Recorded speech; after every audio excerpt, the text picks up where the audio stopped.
Kan ada riwayatnya, ihtarisu anfusakum bisu'idzan. Jaga dirimu dengan suudzan. Kalau engkau bersuudzan kepada orang-orang yang dipantas disuudzani, maka engkau akan selamat dari kejelekan orang itu. Orang yang tampangnya itu tampang maling, kita suudzani, kita akan terlepas dari kejelekannya.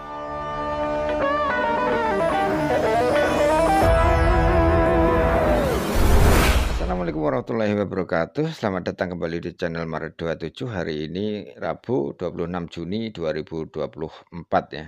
Kita update perkembangan terkini terkait polemik nasabah Alawi yang semakin ramai di media-media sosial setelah baru-baru ini viral tentang podcastnya Bang Haji Rhoma Irama. Dan kali ini kita akan bahas ceramahnya Kiai Haji Imaduddin Usman Al-Bantani yang tentunya semakin gacor ya, semakin melibas, bahkan merungkat nasab klan Ba'alawi dengan tesisnya yang semakin mendapat perhatian publik. Hari ini kita katakan, Bib, ente bukan cucu Nabi. Supaya apa? Supaya tidak ada kesalahan lagi. Yang lama-lama itu tidak berdosa. Yang lalu-lalu mereka mengakui diri mereka sendiri sebagai turun Nabi itu tidak berdosa. Kenapa mereka tidak tahu? Sekarang dikasih tahu oleh ahli ilmu. Ahli ilmu itu orang yang sudah membaca keterangan, sudah tahu, ngasih tahu, ente bukan cucu Nabi. Ya harusnya terima kasih, ngamplopin harusnya.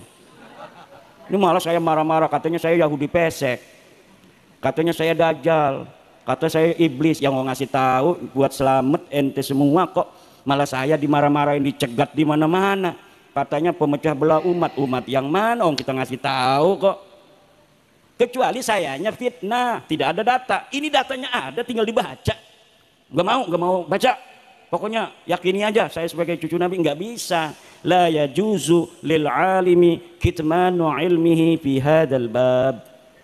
Tidak boleh bagi orang yang sudah tahu seseorang itu bukan anak dari ayahnya, dia biarkan tidak tahu, Pak. Tidak boleh. Haram hukumnya kita membiarkan seseorang yang bukan anak seseorang kemudian dinisbatkan kepada yang bukan ayahnya. Hari ini jangan bawa-bawa ulama masa lalu yang hadisah itu tidak ada pada masa lalu.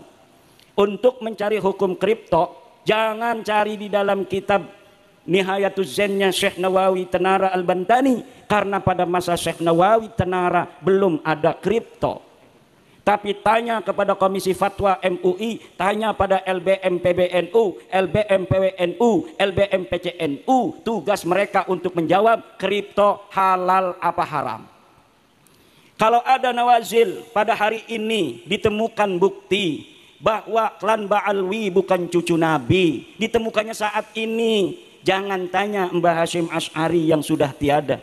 Jangan tanya kepada Mbah Khalil Bangkalan yang sudah tiada. Jangan tanya Mbah Maimun Zubair yang sudah tiada. Tapi tanya ulama-ulama sekarang yang faham akan dalil-dalilnya. Apakah Ba'alwi ini nyambung apa tidak sebagai keturunan Nabi. Ternyata benar sidik jarinya Imaduddin Usman. Ketika ada sidik jari ini saya mengatakan, Bapak dari mana tahu bahwa itu ada bekas saya pegang? Berdasarkan mesin pencari sidik jari. Mana mesinnya ini? Haram. Ini mesin haram. Enggak boleh. Tidak ada dalam kitab Fathul Mu'innya. Tidak ada dalam kitab Tuhfatul Muhtadnya. Tidak ada menurut Imam Syafi'inya. Tidak ada di dalam kitab Fiqihnya. Tidak ada dalam Al-Qur'annya. Itu mesin sidik jari. Tidak boleh Bapak menetapkan saya sebagai tersangka hanya berdasarkan sidik jari yang ujinya dengan mesin, sedangkan mesin ini, mesin sidik jari tidak ada di zaman Rasulullah. Tidak bisa, nggak bisa. Walaupun saya berdalil-dalil begitu, tetap saya ditangkap, Pak. Betul apa tidak? Begitu pula DNA. DNA ini walaupun dikatakan haram dan lain sebagainya, maka tetap kalau misalnya sudah digunakan oleh dokter, mau dia ngomong haram, mau dia nggak mau, tetap kesimpulannya ya begitu-begitu saja. Di dalam ceramahnya, Kiai Imad ini juga menyindir mereka-mereka yang marah-marah, menghujat, bahkan ada yang menghadang, mencegat ketika beliau akan ceramah. Contohnya ketika di Tuban, Jawa Timur beberapa waktu yang lalu kalau tidak salah ya. Kiai Imad juga menyinggung beberapa oknum Habib yang dikasih tahu bahwa nasabnya tidak terkonfirmasi nyambung ke Rasulullah. Seharusnya mereka berterima kasih atau membuka kembali kitab-kitab nasab ya, dan meneliti kembali benar tidaknya apa yang disampaikan Kiai Imad dalam kajian tesisnya. Tetapi ini malah ngata-ngatai Yahudi pesek lah, Dajjal lah, iblis lah, dan lain sebagainya. Seharusnya mereka berterima kasih ya, sudah dikasih tahu, tetapi kok malah marah dan menghujat yang tidak karuan. Lain halnya jika Kiai Imad itu memfitnah ya. Apa yang disampaikan Kiai Imad dalam kajian tesisnya ini bukanlah fitnah, karena ada datanya dan datanya bisa kita baca ya. Kalaupun ada yang bisa membantah, ya bantahlah dengan keilmuan, bukan dengan cacian dan hujatan. Itulah tandanya orang yang beradab dan berilmu. Tentunya ada banyak hal yang lebih menarik dari ceramahnya Kiai Imad yang perlu kita simak, dan ini tentu sangat penting untuk kita dengarkan dan kita pahami bersama, tentunya untuk menambah wawasan dan keilmuan kita. Untuk itu langsung saja kita simak videonya berikut ini. Ini ibadah mahdoh apa ibadah gair mahdoh? Di sana ada ibadah mahdohnya, baca Al-Quran, betul apa tidak? Ada zikir, itu ibadah mahdoh. Ada ibadah gair mahdohnya. Apa ibadah gair mahdohnya?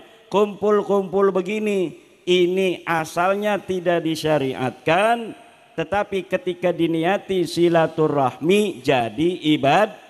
Ketika diniati idkhalus surur, memasukkan kebahagiaan untuk keluarga besar almarhum Yai Rafi'i, maka dia jadi ibadah.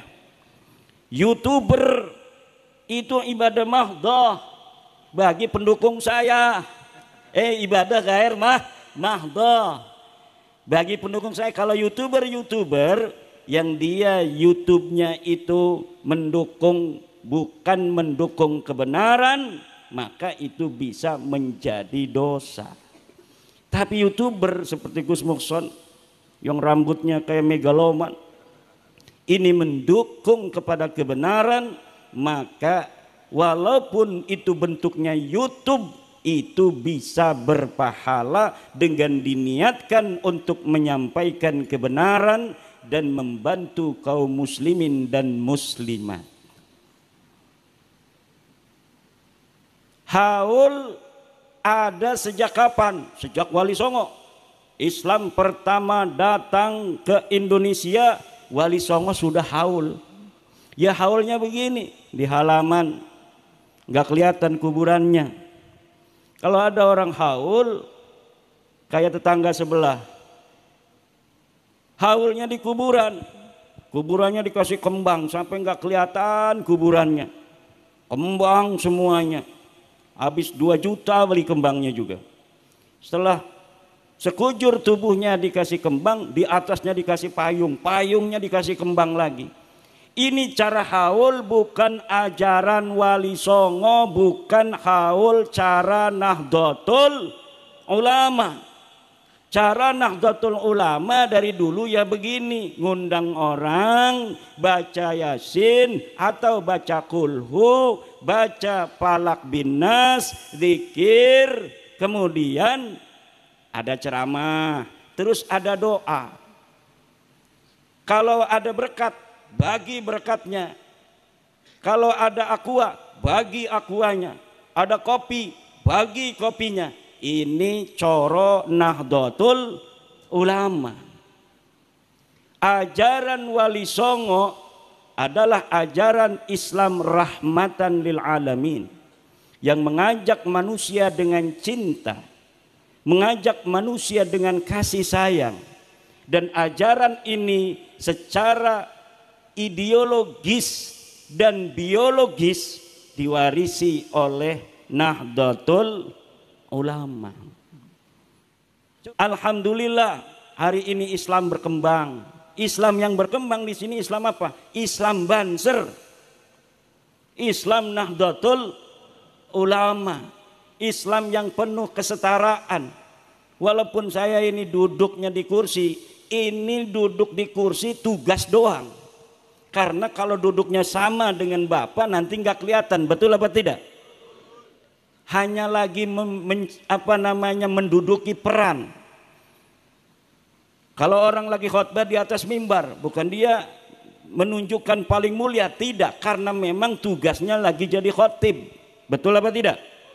Tapi ada klan, sebuah klan yang menyatakan dirinya mulia ala kulli hal, dalam segala hal, dalam segala keadaan, dari orang lain, dari suku-suku lain, hanya berdasarkan karena dia keturunan seseorang. Ini bukan ajaran Islam, ini adalah ajaran syaitan. Tidak ada di dalam ajaran Islam seseorang lebih mulia dari orang lain hanya berdasarkan keturunannya.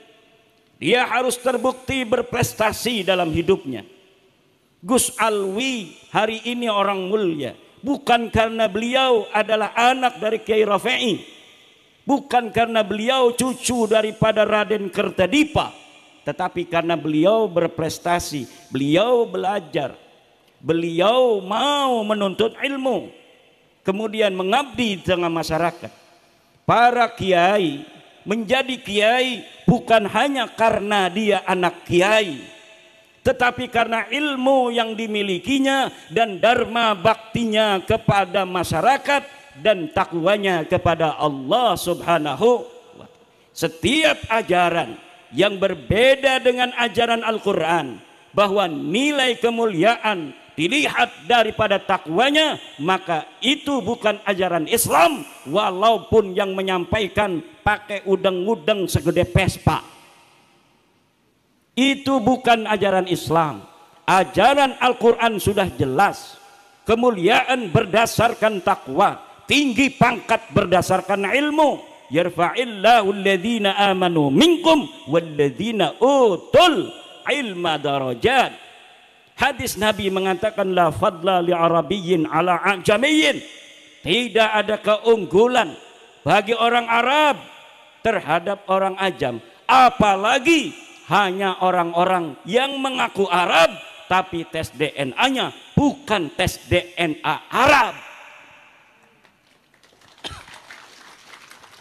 Jadi jelas ya penjelasan dari Kiai Imad, mulai dari sidik jari, kemudian perlunya tes DNA dan yang lain sebagainya, karena ini adalah kemajuan teknologi yang tidak bisa terbantahkan.